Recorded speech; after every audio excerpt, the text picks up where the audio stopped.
अगर आप लोग जेम पे कोई भी खरीदारी करना चाहते हैं जो स्क्रैप सामान होता है, मतलब कि बहुत सारे डिपार्टमेंट में बहुत सारे चीज़ ऐसे होते हैं जिसको अब रखना नहीं चाहते या उनका यूज नहीं होता है, ऐसे में वो लोग जो है उसको स्क्रैप मान करके बेचने के लिए डाल देते हैं। सो उन सामान को आप कैसे कर देंगे वो मैं आपको इस वीडियो में बताऊँगा। तो चलिए शुरुआत करते हैं। सो हाय एवरीवन, मेरा नाम विजय है और आप देख रहे हैं विजय सॉल्यूशन। तो सबसे पहले बता देते हैं कि जेम का जो नॉर्मल रजिस्ट्रेशन हमने बताया है वो रजिस्ट्रेशन से आप कोई भी खरीदारी जो है नहीं कर सकते एज ए, चूँकि वो सेलर के रूप में है। एज ए चूँकि आपको खरीदारी करना है स्क्रैप सामान का, मतलब जो डिपार्टमेंट को जो सामान फालतू है वो बेच रहा है तो उसको आप खरीदारी करना, तो आप खरीदार हुए, तो ऐसे में आपको खरीदार के रूप में रजिस्ट्रेशन करना होता है। अब यह रजिस्ट्रेशन कैसे करेंगे वो मैं आपको बताता हूँ। तो चलिए शुरुआत करते हैं। उसके लिए आपको क्या करना है, सबसे पहले जेम का वेबसाइट है, इस वेबसाइट पर आ जाना है। इस वेबसाइट पर आने के बाद आपको क्या करना है, सिंपल सा जो यहाँ पे साइनअप का जो ऑप्शन देख रहे हैं इस पर नहीं जाना है, क्योंकि यह वाला जो ऑप्शन दिया गया है वो सेलर के दिया गया है। मतलब कि जो अगर आपको प्रोडक्ट बेचना है अपना, तब जो है आप उसको रजिस्ट्रेशन करना है। चूँकि आपको स्क्रैप खरीदना है इसलिए एज ए बायर के रूप में आपको रजिस्टर करना होगा, और उसके लिए आपको यह वाला जो ऑप्शन देख रहे हैं फॉरवर्ड ऑप्शन का, इस पे जा करके यहाँ पे आपको मिल जाएगा FA बायर रजिस्ट्रेशन, इस पर आपको क्लिक करना होगा। जैसे आप इस पर क्लिक करते हैं या वेबसाइट इस तरीके से खुलता है। अब आपको अगर आपके पास आधार कार्ड है तो आधार से भी अपना रजिस्ट्रेशन कर सकते हो, और अगर आपको पैन से करना है तो पैन से भी कर सकते हैं। चलिए मैं पैन कार्ड ही चुन लेता हूँ। जैसे मैं पैन कार्ड चुनूंगा यह कुछ इस तरीके से नीचे खुल करके आ जाएगा। यह फॉर्म होता है जो आपको भरना होता है। अब इसको भरने के लिए सबसे पहले आपको ईमेल आईडी मांगा जा रहा है। जो भी आप ईमेल आईडी यहाँ पे देंगे, बहुत सारे लोग जो रजिस्ट्रेशन करते हैं और जो मेरे पास केस आता है वो लोग गलत ईमेल आईडी देकर रजिस्ट्रेशन कर लेते हैं। तो उसके कारण क्या होता है कि उनका लॉगिन जो है आईडी तो बन जाता है लेकिन वेरिफिकेशन लिंक जा नहीं पाता है, और फिर आप उसको जो है इशू होता है। तो इसलिए जब भी आप यहाँ पे ईमेल आईडी दें, बिल्कुल चेक करके गलत कोई भी स्पेलिंग मिस्टेक भी मत करें। जो भी आपका करेक्ट ईमेल आईडी है वो आपको दे। चलिए मैं यहाँ पे देता हूँ, मान लीजिए abc@gmail.com कर देता हूँ मैं, बस आपको उदाहरण के लिए बता रहा हूँ मैं। ओके, अब मैंने यह किया तो अभी ये ईमेल आईडी पर रजिस्ट्रेशन नहीं हुआ है, इसलिए ओके आ गया है। तो इस तरीके से आ जाएगा। अब आपको यहाँ पे पासवर्ड रखना है। पासवर्ड जो है आपको कैसा रखना है, कम से कम 8 अंक का पासवर्ड रखना है। जैसे मान लीजिए कि DEMO@123 मैं कर देता हूँ। तो यह पासवर्ड जो देख सकते हैं ले लिया है। डी जो है हमारा इसमें कैपिटल है, @ मैंने रखा है क्योंकि एक स्पेशल कैरेक्टर होना चाहिए, सब मिला के 8 कैरेक्टर होना चाहिए। तो इस तरीके का पासवर्ड रखना है। एग्जाम्पल नीचे दिया हुआ है, इस तरीके का पासवर्ड आप रख सकते हो। मैंने यहीं पे डी जो है मेरा बड़ा है तो डी मैंने कैपिटल लेटर में दिया है, DEMO@123 मैंने उदाहरण के लिए किया है इस तरीके से। दोनों में सेम पासवर्ड दे देना है। अगर आप इसमें एक भी गलती करते हैं, जैसे मान लीजिए कि मैं एक हटा देता हूँ तो देखता हूँ, तो यहाँ पे देख सकते हैं कि इस तरीके से एरर आएगा। तो इसलिए हमेशा जो है सही पासवर्ड आप देंगे तो इस तरीके से कोई भी एरर नहीं आएगा। अब यह करने के बाद आपको कंपनी का डिटेल देना है, मतलब आपके पास कोई कंपनी है या नहीं, मतलब एक तरीके से आपको अपने बिजनेस का डिटेल देना है। अब इसमें आप इंडिविजुअल कर सकते हैं तो आपको कंपनी का नाम देने की ज़रूरत नहीं, वो आपके नाम से आप खरीदारी कर सकते हैं, कोई दिक्कत नहीं है। वहीं अगर आपके पास कंपनी है, GST है, तो उससे भी आप कर सकते हैं, कोई दिक्कत नहीं है। सब में फैसिलिटी सेम ही मिलता है और कोई लिमिटेशन नहीं होता किसी में भी। सो यहाँ पे आप देख सकते हैं कि यूजर टाइप में यहाँ पे आपको चुनना है। तो अभी देख सकते हैं कि यहाँ पे यह एंटिटी नेम और ये सारी चीज़ें मांगा जा रहा है। लेकिन जब आप यहाँ पे इंडिविजुअल सेलेक्ट करेंगे, मान लीजिए आपके पास कोई कंपनी नहीं है, आप अपने नाम से करना चाहते हो, तो कंपनी नेम वाला जो यहाँ पे सेक्शन था वो हट गया और GST दोनों हट गया है। अगर आपका कोई कंपनी है तो आप वो भी कर सकते हैं। जैसे यहाँ पे प्रोप्राइटरशिप, बहुत सारे लोगों के पास जो है कंपनी होता है प्रोप्राइटरशिप, तो प्रोप्राइटरशिप चुन लो। यहाँ पे आपका जो भी बिजनेस नाम है, मान लीजिए कि मेरा विजय सॉल्यूशन है तो मैं विजय सॉल्यूशन यहाँ पे कर दूंगा। तो ये हमारा एंटिटी नेम हो गया, मतलब एक तरीके से आपके बिजनेस का नाम दे देना है। यहाँ पे नाम देना है किसका, तो ऑफकोर्स तो कंपनी है विजय सॉल्यूशन, मेरा नाम जो है वो विजय शंकर है, तो मैं अपना नाम यहाँ पे दूंगा।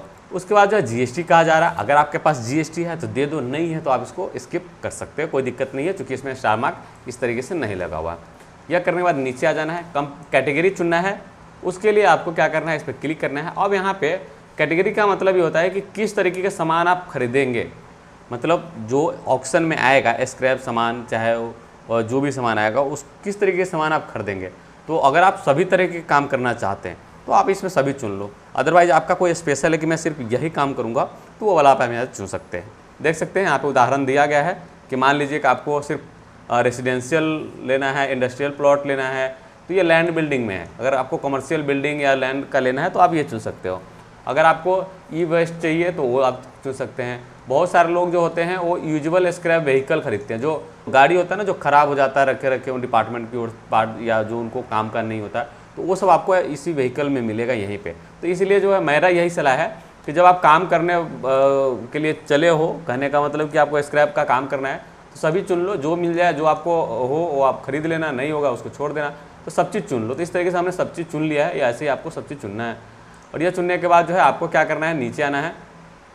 यहाँ पे जो भी आपका एड्रेस होगा वो कंप्लीट एड्रेस लिखना है, गलती नहीं करना है। मैं सिर्फ यहाँ पे एड्रेस लिख रहा हूँ, लेकिन आप लोग का जो कंप्लीट एड्रेस होगा वो एड्रेस आपको यहाँ पे लिख देना है। बिजनेस है तो बिजनेस एड्रेस लिख दो, और अगर आप इंडिविजुअल है तो जो आपके पैन पे या आधार कार्ड पे जो एड्रेस है वो एड्रेस आप यहाँ पे दे दो, कोई दिक्कत उससे नहीं है।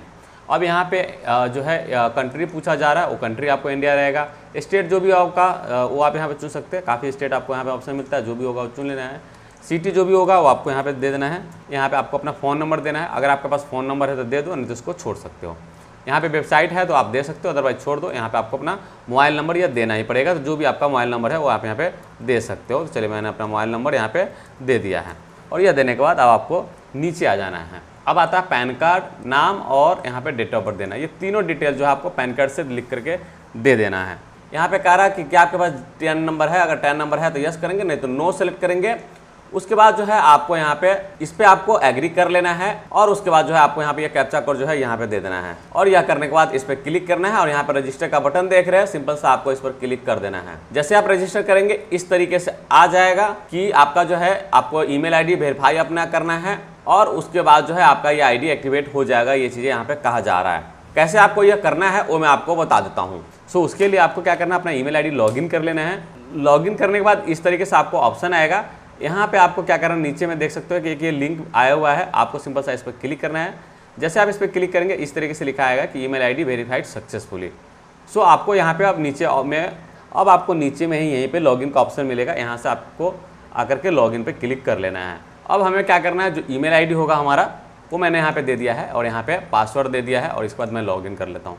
अब ये लॉगिन होकर के जब आएगा तो ऊपर में ही आप देखेंगे तो नाम आपका रहेगा, और यहाँ पे मैनेज बैंक अकाउंट देख रहे हैं, इस पर आपको क्लिक करना है। यहाँ पे अकाउंट होल्डर का नाम देना है, तो जिस नाम से, जैसे ये कंपनी के नाम से मैंने आईडी बनाया है, तो कंपनी के नाम से जो बैंक अकाउंट है वो मैं यहाँ पे दे देता हूँ। तो सबसे पहले यहाँ पे अकाउंट में कंपनी का नाम है तो वो मैंने यहाँ पे दे दिया है, और यहाँ पे आपको बैंक का नाम देना है, जिस बैंक का खाता है, तो मैंने बैंक का नाम यहाँ पे दे दिया है। अब आपको यहाँ पे अकाउंट नंबर देना है। चलिए मैं अकाउंट नंबर दे देता हूँ। इसमें बैंक अकाउंट नंबर देने के बाद फिर से वापस से आपको बैंक अकाउंट नंबर यहाँ पे देना है, और यह बैंक अकाउंट जब आप देते हैं तो दोनों मैच करेगा, तो यहाँ पे कोई भी एरर नहीं आएगा। अगर मान लीजिए कोई गलत चीज़ आप देते हो और बाहर क्लिक करेंगे तो इस तरीके से दिखाएगा कि कुछ गलत है, तो इसलिए सही चीज़ आपको देना है। उसके बाद जो इस तरीके से एरर हट जाएगा। यहाँ पे आपको IFSC कोड देना है। मैंने IFSC कोड यहाँ पे दे दिया है। इस पर क्लिक करता हूँ और सबमिट पे क्लिक करता हूँ, जिसके बाद जो है इस तरीके से आ जाएगा कि अकाउंट डिटेल जो है वो सेंड किया गया है वेरिफिकेशन के लिए। तो यह अभी वेरिफिकेशन स्टेटस जो है पेंडिंग दिखा रहा है। जैसे ही आपका ये अकाउंट वेरीफाई हो जाएगा, सारा आपको यहाँ पे डिटेल यह पेंडिंग जो स्टेटस है वो कंफर्म हो जाएगा। तो इस तरीके से हमने आपको बता दिया कि किस तरीके से अगर आप किसी भी डिपार्टमेंट का कोई भी स्क्रैप सामान होगा उसको खरीदना चाहते हैं और उसको मार्केट में आप अच्छे दाम पे बेच सकते हैं, अगर ऐसा बिजनेस आप करना चाहते हैं तो इस तरीके से रजिस्ट्रेशन कर सकते हैं। उम्मीद है आपको सारी चीज़ समझ में आ गया होगा। अगर कुछ कन्फ्यूजन है या कुछ और जानना चाहते हैं नीचे कमेंट करके पूछिए, मैं ज़रूर बताऊँगा। साथ ही मैं आपको एक बात बताना चाहूँगा कि अगर आप हमसे कोई भी सपोर्ट चाहते हैं तो आप नीचे दिए गए नंबर पर कॉल कर सकते हैं, लेकिन ध्यान करना है आपको, यह नंबर सिर्फ पेड सपोर्ट के लिए, फ्री में कुछ भी आपको इन्फॉर्मेशन नहीं दिया जाएगा। सो अगर आप खुद से रजिस्ट्रेशन नहीं कर पा रहे हैं या कुछ इशू है तो आप मुझसे संपर्क कर सकते हैं, मैं आपको रजिस्ट्रेशन करके दे दूँगा। फिलहाल के लिए इस वीडियो में इतना ही। बहुत बहुत धन्यवाद।